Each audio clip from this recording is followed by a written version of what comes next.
Hi, everyone. Happy Holy Week. I hope that your week has started well and that we're getting ready for the Triduum and for Easter. We have just a couple announcements before we finish off our discussion. First is this coming Thursday at 7:30 p.m. We will have the Holy Thursday Mass at Sacred Heart Church, 7:30 upstairs in the church. Following that, there'll be a procession with the Eucharist down into the lower hall, where you're welcome and invited to stay for a while for some prayer. On Friday, also at Sacred Heart, also at 7:30, we'll have the Veneration of the Cross, our Good Friday service. It'll be upstairs. We'll have an opportunity to come to venerate the cross, to receive the Eucharist that was consecrated the day before, and to come together as a community. Also on Friday at 1 p.m.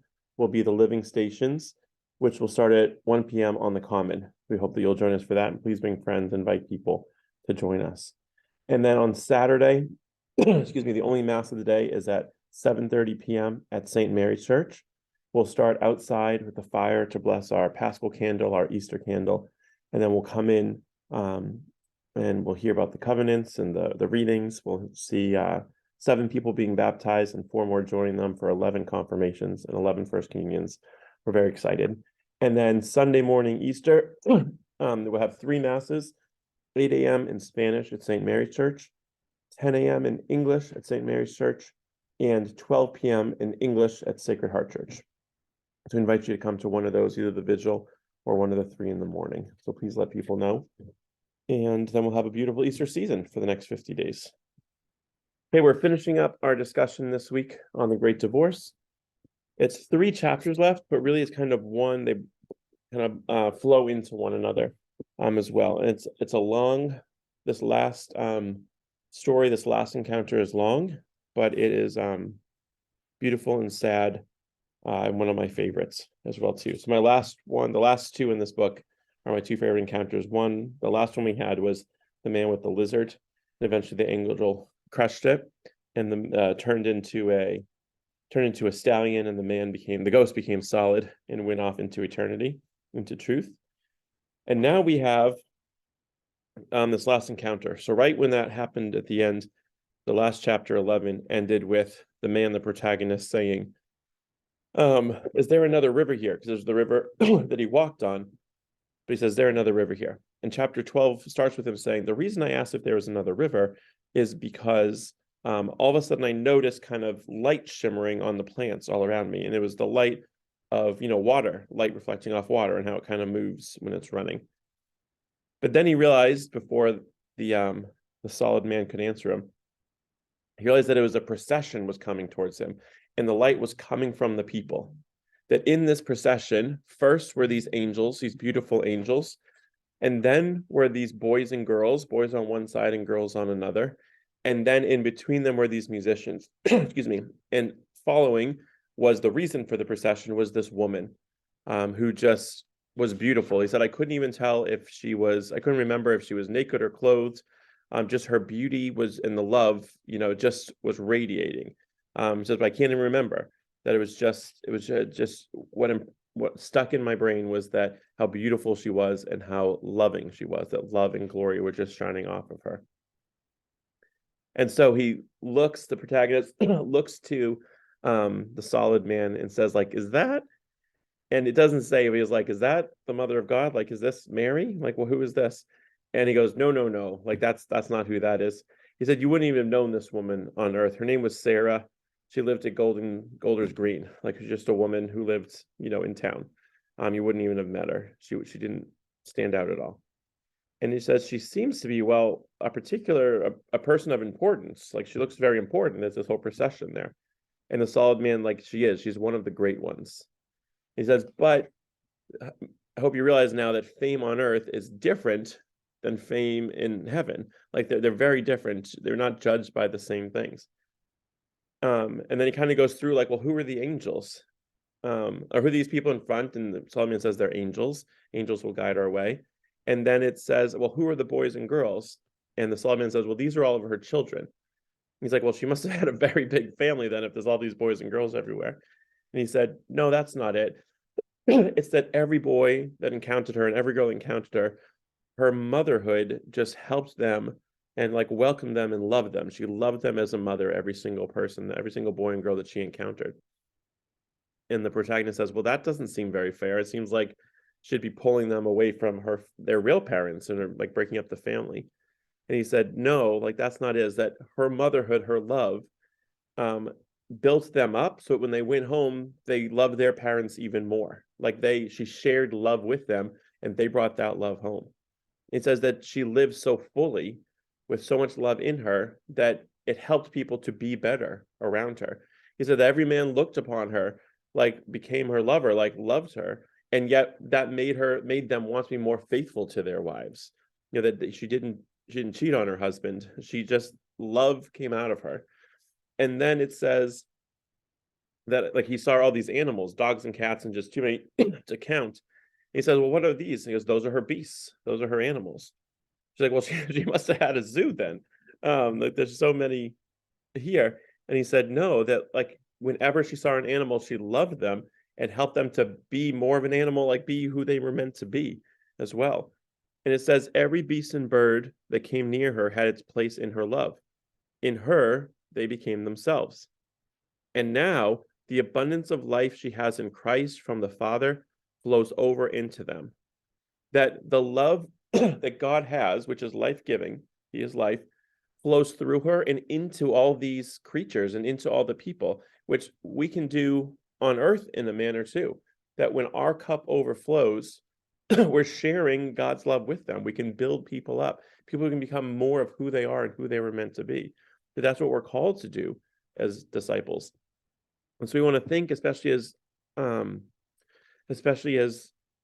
Lent comes to a close and we have Easter starting, kind of thinking like, how am I bringing joy to people? How am I bringing Christ's love to people? Am I building people up and helping people to be more? Or am I just kind of here and I happen to be a church and I happen to be Catholic and Christian as well? And he says, it is like when you throw a stone into a pool and the concentric waves spread out further and further. Who knows where it will end? Redeemed humanity is still young. It has hardly come to its full strength, but already there is joy enough in the little finger of a great saint, such as yonder lady, to awaken all the dead things of the universe into life. As we're coming to the end of this book, we're seeing, again, Lewis is stressing that evil is no comparison to good. Hell is no comparison to heaven. They're not equal opposites. That love and life is so beyond the power of death and sin. That death and sin is close to nothing compared to the reality of joy in life. That when we kind of think in the world like, oh, there's so much pain and suffering in the world, we often set them as equal to joy. And like, well, how can I balance that out somehow? Love tips the scale so far in the favor of life and love in Christ that they're not equal. When you bring love into a situation, evil flees, right? They're not equal. We can bring more in. Okay, so then this is the encounter. Now that he's seen the lady, the procession, and we see who she was, and they're kind of talking about who's with her, we see that the lady, as she's walking, she isn't looking at the protagonist, she's looking at two other ghosts. And there's two ghosts there. One is strong, one is tall, a big ghost, and has a chain towards a little ghost, and a little dwarf of a ghost there too. And that as they're coming up, the man suddenly realizes that it's not the bigger ghost leading, it's the small dwarf ghost is the one that has the chain and is holding on to it, and staying with the big man. And so then the woman is looking at the ghost and says, like, darling, at last, like, good heavens, like, I've been waiting for you. And the dwarf is taken aback, and it's not the dwarf that answers, but it's the big man. And the way that the protagonist sees him is like he's like a bad actor. He's an actor that only does tragedies. He calls him the tragedian, like a comedian, but only does tragedies, the tragedian. He calls him that the whole time. He's just this actor, that he's not the one talking. And we see that the woman is only looking at the dwarf. It's the dwarf who she's talking to and calls Frank. Like this is her husband from when they were on Earth. He's like, Frank, I've been waiting for you. I love you so much. I can't wait for you to be here as well. And she even says, like, forgive me for like anything I've done wrong. Like before we go on, I'm just so sorry if I ever failed to do good or I did evil as well. excuse me. And so like he's looking, and then the starts talking back to her, and he doesn't talk, the big one does, the tragedian does, the one who's doing the tragedy and focus on tragedy, and says like how are you here, like haven't you been miserable, like I'm like miserable without me, like I'm so sorry, I feel so bad that you've been miserable here. She's like, no, there's no misery here, like I haven't been miserable, I've been happy. And he's like, you've been happy, the big ghost is talking, you've been happy, I mean, I guess that's good, but like how is it possible you've been happy? And he goes like, haven't you missed me? And she goes like, no, like, I mean, like, I've missed you. He goes, but you must have missed me because you needed me, right? Like, didn't you need me here? And she goes, no, I don't need you. Like, he keeps, this is like what he's stuck on, is she keeps saying like, no, I'm complete in God's love, that it's, I don't need you, but I want you here. Like, love grows, but I don't need you in the way that I needed you on earth. She's like, well, didn't you, he is still, the big one is talking, but she's looking at the dwarf. And the big ghost is talking, saying like, well, like, how can you say that? Like how can you say that you don't need me and that you love me? She's like, because I did love you, but on earth that love is a very like it's a small thing, right? Like it's mostly self-serving. And so now I've come, like I did need you then because I found my happiness and joy through you. But now in heaven, that's not how it is, right? And she says, or rather, the big ghost says, so now you don't need me anymore? Like he's like getting jealous. You don't need me anymore? And she's like, but of course not. And she starts smiling and laughing in that, like, I don't need you. That doesn't mean I don't love you, but I don't need you. And she says, what needs could I have? Now that I have all, I am full now, not empty.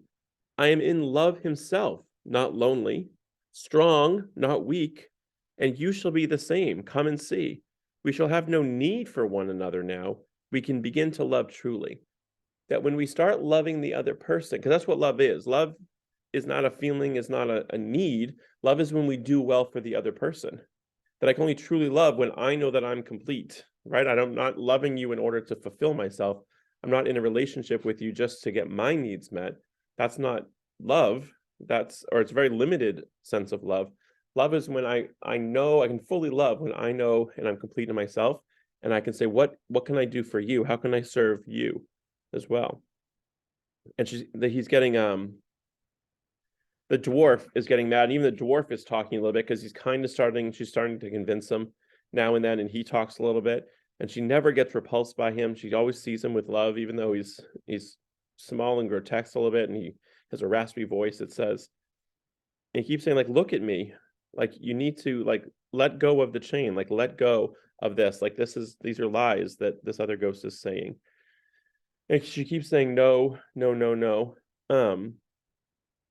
And then eventually we're getting into chapter 13 now, that he says like the light that reached him again as well. So like as she's saying this, you can see in the dwarf that he's like believing it, right? He's not tricked for a moment. And says, but the light that reached him against his will.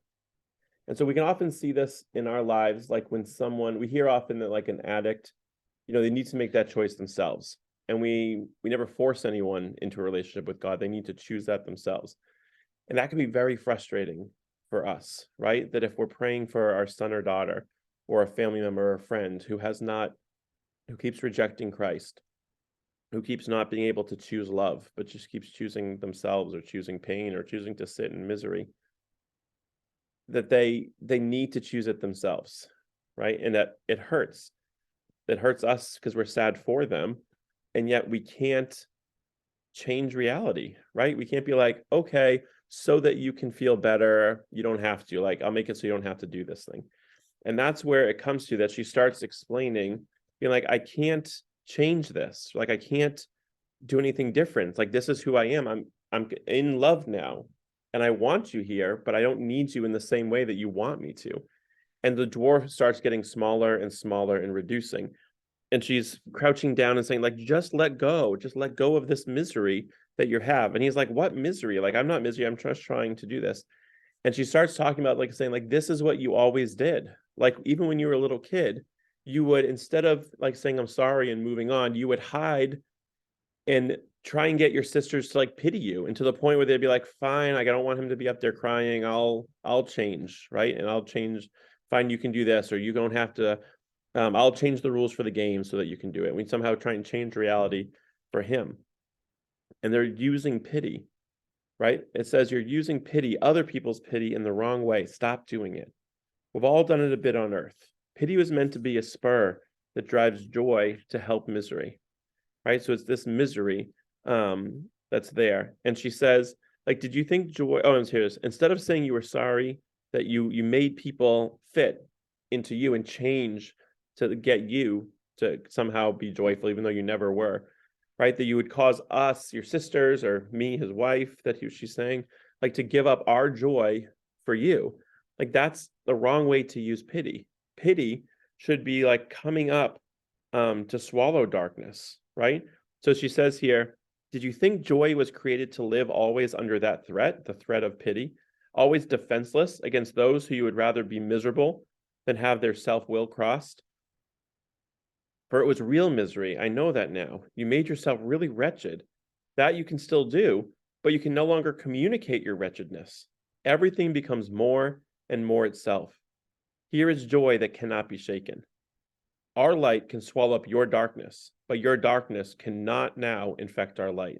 And it's like the power you had on earth over me, trying to make me miserable or other people miserable, that's not going to work here, right? I on earth, I gave into that, even though it didn't make you happy, but I gave into it over and over. That's not going to happen here. No, no, no. Come to us. We will not go to you. Like, I can't enter into the darkness with you. You need to come into the light. Can you really have thought that love and joy would always be at the mercy of frowns and sighs? Did you not know that they were stronger than their opposites? Right? This is Lewis keep coming back and saying that, pain and pleasure are not equal. Happiness and joy are not equal and opposites to fear and sadness. They're so much greater. They're so much greater. Sadness doesn't have power over joy the way that we think it does, that it's like one or the other in there, that love and joy can do so much more. And so as the dwarf is dwindling and dwindling and dwindling, getting smaller and smaller, and the protagonist can't even see him, but the big ghost is talking to her still. He's like, you don't even love me anymore. Like, how can you say this? And the lady says, I cannot love a lie. I cannot love the thing which is not. I am in love, and out of it I will not go. I was like, I can't make this decision. I can't choose against reality. I can't choose against Christ. I can't choose against the Father's love for something that's not real, right? And then it was gone. It was gone.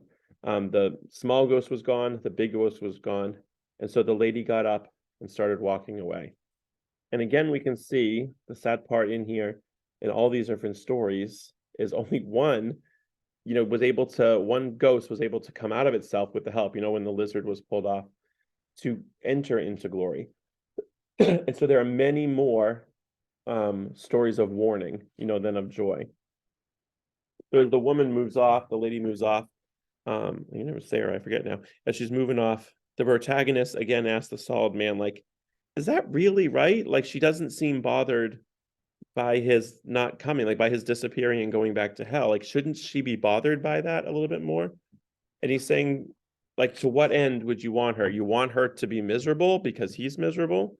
Like, is that right? Is that what you're saying? He's like, no, I don't mean that. I don't want her to be miserable. Like, then what?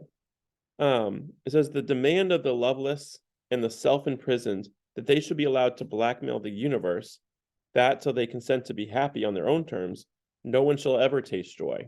Like, if you really think the people who are miserable should be in charge, then you're never going to get it. If hell can veto heaven, no one's ever going to be happy.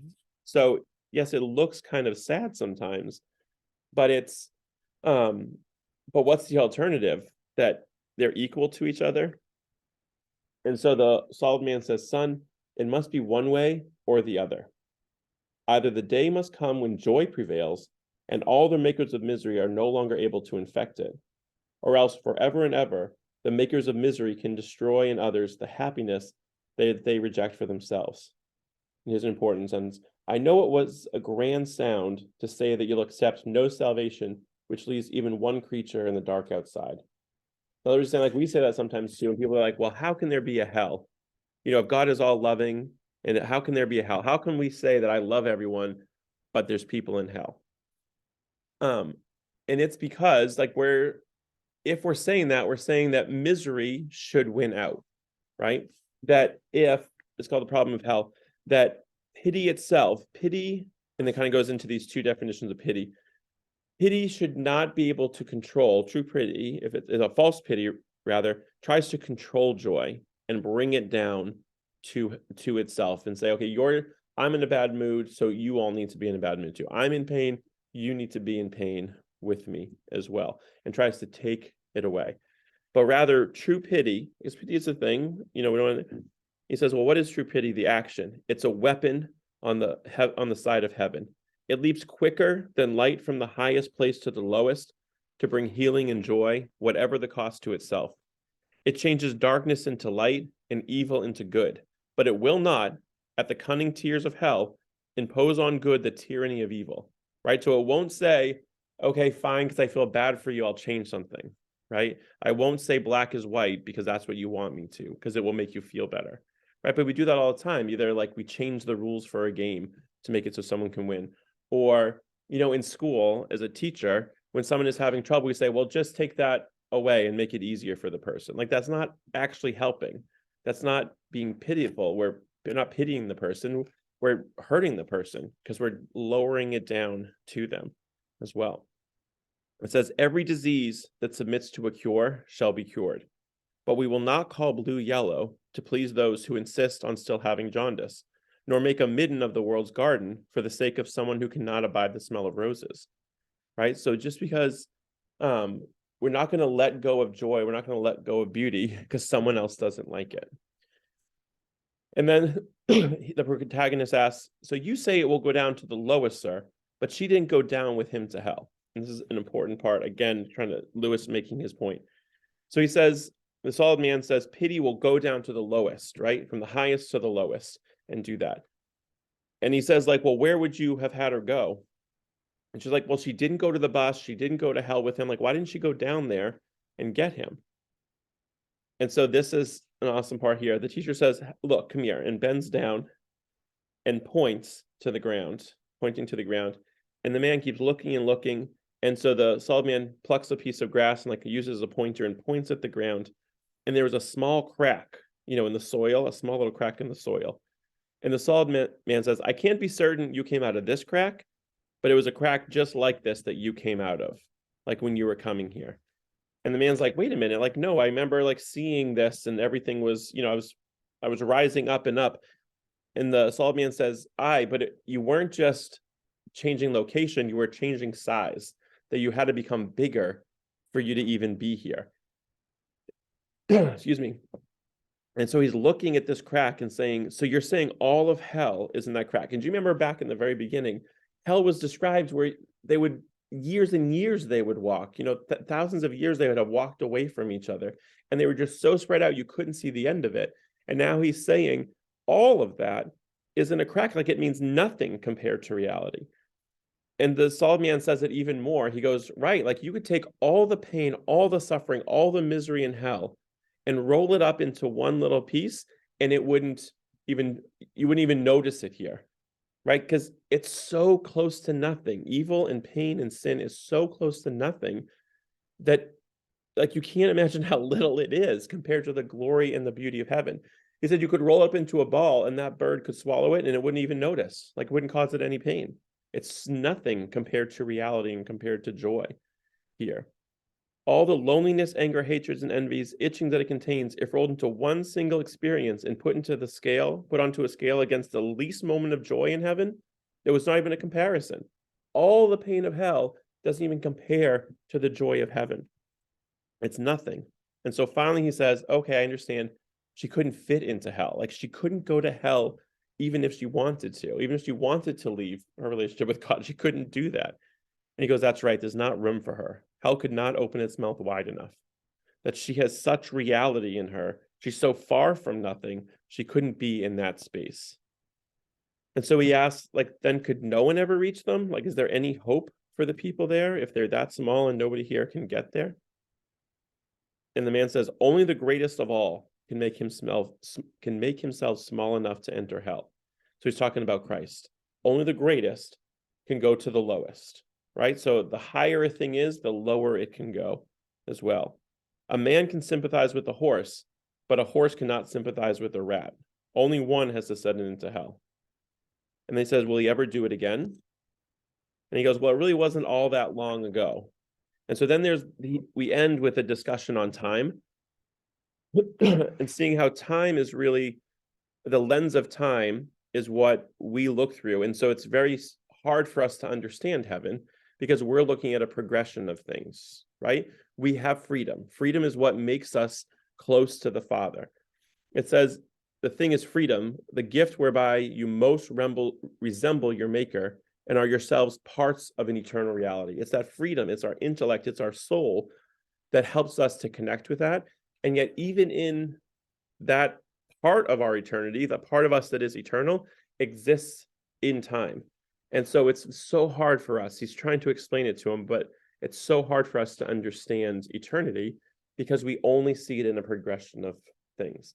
That even though, like, we know in an order of time, Christ died almost 2,000 years ago. That's what we're going to remember and celebrate in a couple days during the Triduum. And that there was a moment in history when he resurrected, and we're going to celebrate that moment on Easter and every Sunday at Mass. And yet it's happening, right? That we as Catholics know that it happened in the past, and we're celebrating that now, that the goodness and joy of those moments when he died on the cross, descended into hell, and resurrected affect me today and in this moment. That there's no separating it because it's a moment in eternity, right? And that moment is eternal, that it's always there. And so Lewis ends by saying, like, it's all very difficult to understand as well. And then he ends in a frustrating way, and yet it makes sense. The solid man is saying, like, don't expect more of a dream than it can give, because the protagonist asks these questions. And he goes, wait, a dream? Then am I not really here, sir? And he goes, no, son, you're not. Like, you're in a dream.